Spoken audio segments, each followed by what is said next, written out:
Fonitec Headsets. Apoia a TV Call Center. www.fonitec.com.br.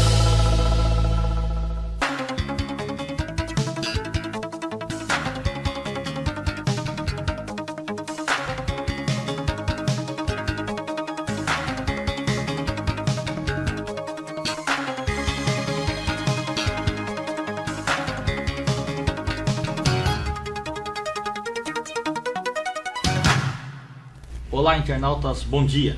Estamos ao vivo em mais um programa TV Call Center pela Clique TV.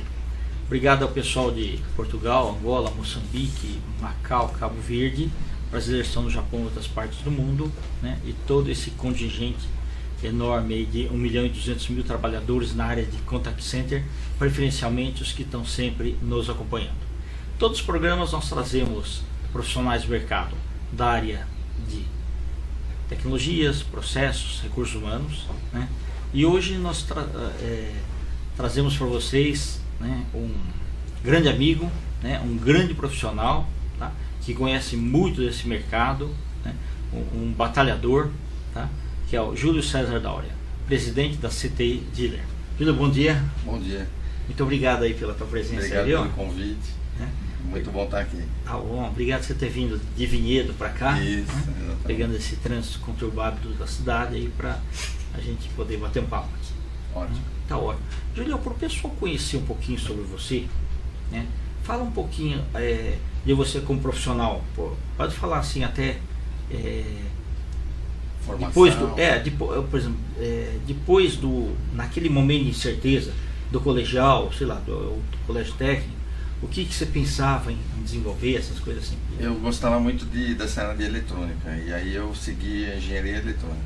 Perfeito. Me formei na FEI, e depois da FEI eu fiz uma pós-graduação na Unicamp. Perfeito. E eu queria ir a fundo na eletrônica, então eu na pós-graduação eu comecei a estudar sobre microchips, aqueles famosos circuitos integrados, né? Tá. E aí eu consegui entrar na Itautec na época. A Itautec tinha uma divisão de componentes, de chips, e aí ela mandou um grupo de 6 engenheiros, eu era um dos 6, para o MIT, lá no Massachusetts Institute of Technology. E aí eu fui fazer uma especialização em projeto de chips. Na época, para você ter uma ideia, no Brasil tinha menos de 10 projetistas, e no mundo tinha cerca de 2.000 projetistas de chips. Perfeito. E aí nós fizemos aí o primeiro chip comercial feito no Brasil. Foi esse grupo de 6 engenheiros. É o primeiro chip da história do Brasil. E aí daí para frente a gente continuou nessa área de microeletrônica um tempo. E aí o governo acabou com os incentivos e a Itautec parou de investir nessa área de chips. E aí eu entrei nessa área que eu estou agora. Isso daí mais ou menos 84, 86, nessa faixa. Perfeito. E aí nessa época a Itautec pegou de volta, vamos dizer, os projetistas de chips para projetar sistemas nessa área de automação bancária e tal, que a gente já fazia sistemas, né? E aí eu decidi sair para a área de telecom, que eu achava uma área bastante interessante. Aí você acabou indo para a Tecnet. Aí eu fui para a Tecnet, exatamente. Perfeito. Na Tecnet eu conheci o mercado todo e a gente tinha uma competição com a GMK. Eram as duas empresas maiores nessa área. Aí você mexia com URA, né? Aquelas respostas ao vídeo. Exatamente. Perfeito. A URA, os bancos começaram a pedir sistemas de automação, né, por telefone. Aí a GMK era a líder, a Tecnet começou a competir e aí ficaram brigando as duas aí na competição muito boa. Mas eu percebi que dentro da Tecnet os pequenos clientes não tinha muito espaço, porque os sistemas eram grandes, os bancos exigiam URAs grandes e tal, e eu via que tinha um nicho de mercado que estava mal atendido. Perfeito. Um nicho dos pequenos clientes. E aí, inclusive lá eu era gerente comercial e o dono não tinha, vamos dizer, o foco nos clientes pequenos. Então eu achava que o amigo ele queria sempre ele só queria o filé mignon. Exato. Exatamente. Foi nessa época que eu te conheci, em 89, exatamente, né? No American Express, quando você era da American Express. Aí eu falei, bom, vamos, antes disso, o último projeto que eu fiz foi interessante, foi naquela época do Você Decide. aquele programa da Rede Globo, onde Certo. a pessoa digitava lá, ligava e escolhia o final Certo. do programa, né? E esse programa ele congestionava toda a central pública aqui da Marechal Deodoro, aqui no centro. E ninguém conseguia ligar aqui não, em São não Paulo. só lá, porque, por exemplo, quando eu tinha o atendimento da MEX na ocasião, o que acontecia? Por exemplo, só para os internautas saberem. Quando você está no telefone comum, você disca 0, não o do ramal, o telefone disca 0, você saiu da cidade. Né? Então o 0800 é tarifado como interurbano por causa disso. Né? Então o 0, ele saiu da cidade, só que o atendimento era na cidade de São Paulo, então ele sai e retorna para cá. Né? Quando retornar, só que o que aconteceu? O Brasil inteiro ligava. Exatamente. E as vias eram pequenas, era funil. Então naquele momento nós éramos prejudicados, o atendimento, porque estava tudo concentrado lá e não chegava a chamada. Aí nós sentamos com a Embratel na época e falamos o seguinte: Embratel, é o seguinte, de cada 10 chamadas você bloqueia 8 na origem e deixa passar 2. Senão Você você não conseguia isso, falar. não. Aí eu tive uma ideia, eu pensei, por que a gente não descentraliza? Então o cara do Amapá liga lá e fica a ligação lá no Amapá e depois a gente traz tudo para uma central.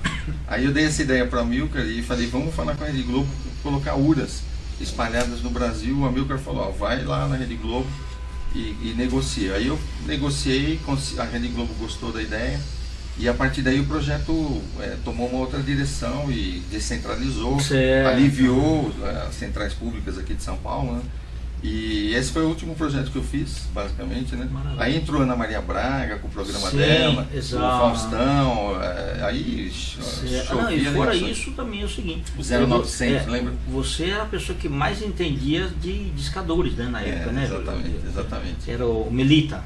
Melita, fui para Atlanta fazer o curso na Melita, era um discador preditivo, né? Muito bom. Isso, muito bom. E a gente trouxe aí, colocamos aí na Mex, colocamos em vários lugares aí. Acho que o Pobolo está lá até hoje, viu? Puxa, esse eu encontrei ele faz um tempinho, esse é antigo mesmo. Eu perdi contato com esse pessoal. Aí eu abri a CTI Dealer dentro de uma outra empresa. Eu tinha uma mesa dentro da Voice Technology, que é uma outra empresa que está até hoje no mercado, uma empresa bem conceituada. E o nome CTI Dealer, quem deu foi o dono, o Márcios, não sei se foi o Márcios veio aqui também. Veio? Veio. Então, o Márcios falou, Júlio, por que você não põe o nome CTI Dealer? O que quer dizer CTI? É Computer Telephone Integration. Perfeito. É a integração do computador com o telefone, mais comumente conhecido aqui como teleinformática. Perfeito. Que seria vamos dizer, a junção da informática com telefonia, né? Então aí eu criei a CTI Dealer ainda dentro lá da Voice Technology, ajudei ele a montar a área comercial dele, da Voice Technology, e aí eu passei para uma sede própria, né? E isso faz já 16 anos, já faz um tempinho. E aí eu comecei a atender os pequenos clientes que não eram mal atendidos, vamos dizer, nas empresas grandes. E eu comecei com atendedor automático e música de espera. Eu não tinha nenhum produto, não tinha equipe, não tinha nada. Aí comecei a vender produtos de uma outra empresa e aí no atendedor eu vi que havia uma possibilidade de criar uma URA, porque era uma placa que tinha uma saída que eu podia conectar no computador através da porta RS. Ô Júlio, mas isso daí só foi possível porque você, depois do curso de engenharia, você estudou bastante. E aí você via o que era possível, né? Exatamente, eu tinha uma noção da área técnica e da área comercial quer dizer, você escovava bit e mexia, até soldava as coisas, mexia, encaixava as peças. Exatamente. Aí eu comecei a montar uma equipe de desenvolvimento. Foi aí que a gente começou a criar os produtos próprios, né? Aí eu criei uma URA que começava com uma URA de um canal. Uma URA bem simplinha, para uma empresa pequena que queria só atender o cliente. Funcionaria como um atendedor automático mesmo, isso, né? Acessando uma base de dados, né? Porque eu ligava no computador. Aí a gente criou essa URA e aí começou a dar certo. Aí a minha equipe, comecei a aumentar a equipe. E aí a gente começou a entrar nesse nicho que não era bem atendido. De pequenas e médias empresas. E mesmo assim a gente conseguiu conquistar alguns clientes grandes também. Não, eu lembro que uma ocasião você fez até um descagem para um grande político, para ver se ele poderia ser viável, né? A candidatura dele. Deputado. Na época, em 1998, na eleição de 98, foi daí que veio a demanda do discador automático. Eles queriam discar em alto volume e pediram um sistema, nós fizemos esse sistema em 2 semanas, praticamente. Usando as técnicas que a gente já tinha de URA, que realmente o nome chama URA reversa. O discador automático é conhecido também no mercado como URA reversa. Perfeito. Então é o inverso da URA, ele liga para fora, né? Ele liga em alto volume. Só que uma quantidade de linhas grandes. Quanto mais linhas você puser, mais volume você vai ter. Perfeito. Aí nós criamos esse sistema e na época ele foi eleito o 4º mais votado deputado federal da história. E ele atribuiu depois, em conversa, né, metade dos votos, que ele já era bem conhecido já no mercado, na política, mas metade dos votos ele atribuiu ao sistema de descagem. Perfeito. Então a partir daí a gente começou a ter muitos clientes na área política, mas aí também eu foquei nas empresas também, na área empresarial. Perfeito. Então você começou com os produtos lá na CTI Dealer, né? E foi vendendo produtos, aí comecei a né? desenvolver. Aí eu fiz uma parceria, já faz uns 8 anos, a gente entrou naquele programa da Microsoft, chama Microsoft Partner, né, Program. Nós somos parceiro para desenvolvimento, está no site da Microsoft, a gente pode usar o logo Microsoft. Então nossos produtos todos são baseados em ferramentas Microsoft, né? Então a Visual Basic, Visual Studio e tal.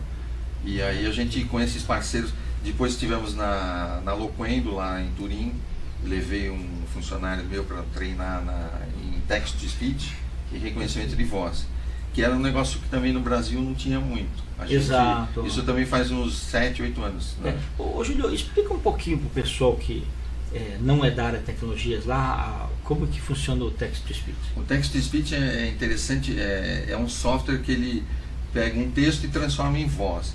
Então são vários fonemas que depois você pega uma palavra, ele pega aquela palavra e quebra em fonemas e ele transforma isso em voz. Então isso é muito bom para, por exemplo, quando eu faço uma mensagem de cobrança. Então eu vou ligar para o Candy, por exemplo. Eu ligo, então o meu sistema de descagem, ele pega o número da casa do Candy, liga e ele fala uma mensagem. Esta é uma mensagem, por exemplo, das Casas Bahia eu vou cobrar você, por exemplo. Eu tenho que cobrar você, mas nominalmente. Então o seu nome está na minha base de dados, eu tenho o seu número e o seu nome. Eu disco para o seu número, quando atender eu falo, essa é uma mensagem eu leio, Candy Sakamoto. Certo. E eu leio com uma voz muito parecida do normal. Aquilo que está escrito lá, ele é como estiver escrito lá, eu vou falar no momento da ligação, isso que é legal. E aí eu disco e aí se você é Candy, digite 1, eu peço para você digitar 1, legalmente é um jeito de você fazer Perfeito. Isso. Se você atender, você vai discar 1 e aí você ouve a cobrança. Se você não é o Candy, digamos que eu ligo na sua casa e a sua empregada atendeu. Ela vai discar 2. Se é parente, conhecido, digite 2. Ela digita 2, ela ouve, informe ao senhor Candy Sakamoto, eu leio de novo, para ligar no número 0800, tal. E aí você vai chegar em casa, vai ter um recadinho lá, você vai ligar e vai ouvir a cobrança. Isso facilitou bastante as empresas. Isso daí, só para os atendentes saberem, assim, não é que você está tirando horas do pessoal atendimento. Você está deixando atendimento para funções mais novas. Exatamente. A gente não tira emprego de atendente. Exatamente. Na verdade, as atendentes são utilizadas para falar, para fazer uma negociação. Porque, por exemplo, se você não pagou sua conta, nos primeiros 5 dias, se você receber uma mensagem... de alerta apenas. Você tem 2 contas para pagar, ligou esta, você vai a tendência é você pagar essa primeira que te alertou. Depois, se você não pagar, aí vai ter alguém que vai negociar com você. Aí é onde entra a atendente. Uma negociação pessoal mesmo, né? Onde ela vai dar descontos e tal. Mas isso é interessante porque uma empresa, por exemplo, do ramo de... não sei se pode falar nomes. Pode. A Roche é uma empresa conhecida, suíça, né? Sim. A Roche tem um produto para diabéticos. E as pessoas ligavam para o call center só para saber onde encontrar aquele produtinho de medir o sangue lá, que você vai gotinha de sangue, aquelas etiquetinhas, chama AcuCheck. Então, 30% das ligações daquele call center era para saber onde encontrar mais próximo da minha casa aquele produto, para o refil do produtinho, as fitinhas, né? Então, eu tive uma ideia e apresentei para a Roche e eles aprovaram, da pessoa ligar, a URA atende, ela digita o CEP de onde ela mora. Perfeito. E o sistema vai buscar numa lista de 10 mil drogarias do país inteiro, A mais próxima. a mais próxima através do algoritmo A mais próxima que gente- tem o produto. que tem aquele produto. Então aquela lista eles alimentam a hora que eles quiserem com as drogarias. E isso é automático. Como ele põe o texto, eu vou lá com text to speech, eu transformo aquele texto do endereço em voz. Então a pessoa digita o CEP e ela ouve. Eu dou duas opções, inclusive. O sistema pega duas mais próximas. Então eu estou aqui na Paulista, eu digito o É CEP. bom, porque pode ser que uma delas não tenha o produto. Exato. Não, todas vão ter o produto. Vão ter o mas, produto, porque mas aquilo uma é- vai estar mais próxima Ah, sempre. ok, Das entendi. duas, as duas são próximas. Mas sempre tem uma muito mais próxima. Então a pessoa digita o CEP e ouve a drogaria mais próxima, as drogarias mais próximas são a Avenida Paulista, número tal, e a Avenida Paulista, número tal. Perfeito. E aí a pessoa escolhe e vai lá e compra. Isso eu tirei 30% do volume de ligações. E virou como uma prestação de serviço, porque É uma como é prestação. URA, pessoal, ela pode ficar 24 horas por dia. Exatamente. Né? Eu É a falo diferença que de você ter por exemplo, às vezes você pode ter um É. atendimento só na área comercial. Exato. Aí 8 horas da noite você precisa do produto, você não tem. Exatamente. E uma URA trabalha... A vantagem da URA é que ela não fica doente. Exato, não tem 13º. Exatamente, e ela trabalha dia e noite. Então e ela é uma prestação de serviço público, né? Maravilha. Você quer falar mais algum case de sucesso, José? Bom, um case desde o início da CTI foi a Associação Comercial de São Paulo. Foi um projeto muito grande até para nós, que a gente era bem pequeno ainda, e a gente teve essa oportunidade de fazer a URA do SCPC, do Serviço Central de Protesto. Perfeito. E o SCPC, a pessoa, eu sou um comerciante, você vai, vamos dizer, você vai comprar comigo, eu pego o seu cheque, eu vejo o seu CPF, eu ligo na URA da associação, hoje chama Boa Vista Serviços, né? Mudou o nome, digito o seu CPF e eu ouço, nada consta, então falou, opa, esse cheque do Kendi é bom, nada consta. Se tiver algum problema, ele vai falar, consta débitos. Então o comerciante é uma segurança para ele, vamos dizer, receber um cheque. Perfeito. Na hora, ele não conhece a pessoa, ele digita aquilo, então é uma URA que presta um serviço já há mais de 10 anos, a gente tem a URA lá. Isso foi um case muito legal. Nessa mesma área, também no centro aqui de São Paulo, tem o SCPT, o Serviço Central de Protesto de Títulos, que também reúne todos os 10 cartórios de protesto de São Paulo. Perfeito. A nossa URA é um serviço gratuito, até interessante. Tem um site protesto.com.br e tem o número da URA, onde a pessoa pode ligar, qualquer pessoa pode ligar, não precisa ser associado. Para saber se tem algum protesto no nome Se dele. tem, eu quero saber se você tem um protesto. Eu estou vendendo um imóvel para você, eu quero saber se você vai me pagar. Então eu puxo os 10 protestos, os 10 cartórios num único número. Então ele fala se você tem protesto no 10º, no 5º. Bacana. E com isso alguns outros... Mas isso quase não é divulgado, né, Júlio? Então, a gente não divulga, eu divulgo no site, Certo. né? Então, No mas site tô da falando, não CTI. sai assim divulgação para população, jornais, essas coisas. né? Não, realmente não. Talvez mais os cartórios que saibam. Os Ou cartórios, talvez. As imobiliárias devem saber. Devem saber. O pessoal que compra e vende. Isso, também, exatamente. tal, E os cartórios são 10 cartórios aqui na capital. E a gente tem URA, além do SCPT, que é o Serviço Centralizador, eu tenho URA no 4º cartório, no 7º, no 10º. A gente acabou colocando URAs porque é um serviço que vai Uma cidade igual São Paulo só tem 10 cartórios de protesto, sim. Ah, de tá. protesto. De protesto. A gente tem em São Bernardo, no Perfeito. URA lá, em Campinas, em Vitória. A gente tem Entendi. várias URAs aí em cartórios de protesto. Maravilha. Você pode citar alguns clientes? Bom, a solução, bom, você já falou. Como que você vê o mercado do ponto de vista de desenvolvedores de soluções? Então, esse é um mercado árduo, tem que trabalhar bastante. O mercado de desenvolvimento hoje, a gente não é muita gente que está desenvolvendo soluções próprias. Você vê no Brasil, muita empresa traz soluções de fora, põe o nome e acaba vendendo com o nome deles.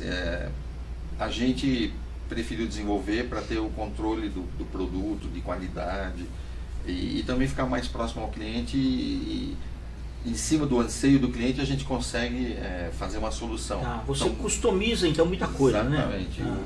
Muitas Você vezes não pega cliente... só o produto pronto e fala, é só isso daqui. Não, a gente tem, porque a gente tem a flexibilidade, então a gente tem o domínio da tecnologia, o que é bom.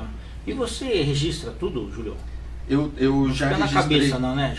Não, assim, Você tem documentação de tudo, tá? Tem documentação e tal. E o mercado de desenvolvimento é interessante porque você acaba formando profissionais para o mercado. Então a gente tem muito costume de pegar estagiários da área de TI, né? E forma dentro da CTI, como se fosse uma universidade. E a gente já colocou no mercado, alguns funcionários continuam com a gente, alguns já saíram para o mercado e estão contribuindo. Perfeito. Eu acho que a função social de uma empresa é Sim, essa. exatamente. Contribuir com o seu mercado onde você está atuando. Né? Perfeito. Então, se eu parar para pensar, já passaram aí algumas dezenas de pessoas pela CTI que já estão no mercado, estão contribuindo, estão em empresas grandes. Tem funcionários que já voltaram para a CTI, o que é legal. Começaram bem lá no comecinho, contribuíram um pedaço aí da história, saíram para o mercado e voltaram para a CTI. E hoje continuam com a gente. E é duro você formar, tem um custo alto, mas é legal que você tem uma equipe que você formou dentro de casa. Isso é gratificante, eu acho muito legal, muito interessante. E a gente teve funcionário que ficou 12 anos com a gente, ficou praticamente a história inteira da CTI. E entrou no concurso público e acabou saindo por causa disso, porque passou no concurso público. Mas hoje a gente continua com essa filosofia de pegar estagiários e formar dentro da CTI. É uma tarefa árdua, mas é legal, muito bom. E bastante gratificante, né? Eu gosto muito. Maravilha. Ô Júlio, quando você compara o mercado convencional, né, então, de Windows versus aí o Asterisk? O Asterisk a partir de uns 5, 6 anos para cá, o Asterisk é uma comunidade, né, proveniente do Linux, e que é livre, né, software livre, e em cima dessa comunidade foram criadas várias soluções nessa nossa área, né, de URA, discadores, tal, PABX, tal. PABX, exato. Eu como sou parceiro da Microsoft já há bastante tempo, eu defendo o lado, vamos dizer, convencional. Sim, sem dúvida. Mas também eu vejo o lado do software livre, é interessante. Tem oportunidades. É oportunidade, o baixo custo, né, de desenvolvimento nem tanto, porque o profissional de Linux não é um profissional muito barato. Hoje, se você comparar, o profissional vamos dizer, que mexe com ferramentas convencionais da Microsoft é mais barato. Mas a solução acaba ficando mais barata, porque usa um software que você não paga a licença. A licença é free, né? Mas eu vejo assim, a solução Asterisk, eu ainda não vejo ela como uma solução muito, vamos dizer, segura? Exatamente. A palavra seria essa. Porque como é uma solução, vamos dizer, uma colcha de retalhos juntas dentro de uma comunidade, então você acha um bug, você põe lá e o pessoal pega aquilo lá e conserta, todo mundo vai consertando. Então é um pouco passível a inseguranças. E a solução Asterisk também, vamos dizer, um ponto fraco, eu diria, que ela fica todo baseado naquele servidor. Então naquele servidor você tem o PABX, o DAC, o discador, a URA, o gravador e assim por diante. É o all-in-one. É all-in-one. Essa solução eu acho um pouco perigosa, porque se por exemplo, dá um bug, acontece algum problema, para a empresa, para o call center. Ninguém disca, ninguém atende, não acontece nada. As soluções baseadas, com o que eu chamo de convencionais, em Windows, você tem o servidor, você tem a URA, você tem o discador, é um pouco descentralizado, então você consegue fazer contingências e tal, e você não fica tão sujeito a parar tudo, perder vamos dizer, a comunicação da empresa por alguns instantes. E o profissional, como disse, também o profissional de Linux é um profissional mais caro. A hora daquele profissional é bem mais cara do que a hora de um profissional da área de Windows aí, convencional. Então assim, tem um espaço no mercado, tem espaço para todo mundo, eu acho. Eu acho que o mercado está aí, tem gente que usa e está gostando, o Asterisk, e tem gente que usa o convencional. É como eu disse, até citar um exemplinho, porque eu assisti uma palestra uma vez na IBM, onde o cara falou assim, o palestrante, no começo dos tempos você tinha um jornal só, então era fonte de informação, era um jornal. Depois veio o rádio. Pensava-se que o jornal ia acabar por causa do rádio, Mas não Sem acabou, dúvida, não acabou, Pelo complementou. contrário, hoje você tem mais rádio do que televisão. Exato. Porque você tem rádio relógio, né? Você tem o rádio no carro. Então você o rádio está próximo, né? O rádio está mais próximo do que a própria. É uma fonte televisão. imediata de Isso. informação. Aí ele falou, veio a televisão, aí tinha imagem, tinha som, e parecia que ia acabar o mercado de rádio e o mercado de jornal. Perfeito. Não acabou, complementou. Depois veio a internet juntou tudo lá dentro. A TV. O jornal papel, infelizmente, está diminuindo. Está diminuindo, mas não acaba. Mas o formato mudou. O pessoal está lendo esses destaque, ou o Metro, que são jornais gratuitos, né? Um tabloide. E também você pode ver o jornal num tablet, por exemplo. Perfeito. Então, eu estava tomando café aqui perto, hoje de manhã, e tinha um cara lendo jornal. Sempre vai ter alguém lendo jornal. Perfeito, Sempre você vai ver alguém lendo jornal. Então, assim, as tecnologias, elas vão vindo, e elas não vão matando a outra, elas só vai complementando e dando mais oportunidades para as pessoas interagirem com a informação. A mesma coisa, essa comparação eu faço com... Tem gente que fala, o PABX vai acabar. Não vai acabar. Não a gente vê a empresa Intelbras, uma empresa nacional, ela, cada vez que eu vou lá, ela está maior, ela tem galpões maiores, você vê que está crescendo. Então o PABX não vai acabar, o Asterisco não vai acabar, a URA convencional não vai acabar. Eu acho que sempre vai ter alguém querendo essa tecnologia, que não tinha acesso e vai poder ter acesso. E eu acho que aí está todo mundo nos seus nichos. Eu acho que a questão é você achar o seu nicho certo e atacar e prestar um serviço de qualidade naquele nicho, que é o que a gente tenta fazer na CD Dealer. Bacana. Não, e é legal, você deu um exemplo legal da Intelbras, porque era uma empresa tão pequena lá no como ela em Florianópolis ali e tal, e disputando com Siemens, disputando com empresas os grandões lá. E o pessoal, essa empresinha vai morrer. Nada, cada vez está maior. Cada vez que eu vou lá tem um galpão novo lá, é gigante o negócio. Então assim, hoje, se você vê, tem espaço para quem faz produtos de qualidade, sempre vai ter espaço. Exato. Se você presta um bom serviço, um bom produto, você vai ter sempre um cliente te esperando na porta lá. E aí é nisso que eu baseio a CTI Dealer. Estamos 16 anos no mercado e graças a Deus numa situação muito confortável. Mas confortável no ponto de vista, vamos dizer, financeiro, mas eu nunca fico confortável no ponto de vista tecnológico. Eu sempre estou buscando novas tecnologias, essa é a minha, vamos dizer, a minha formação. Né? Perfeito. Tá ótimo então.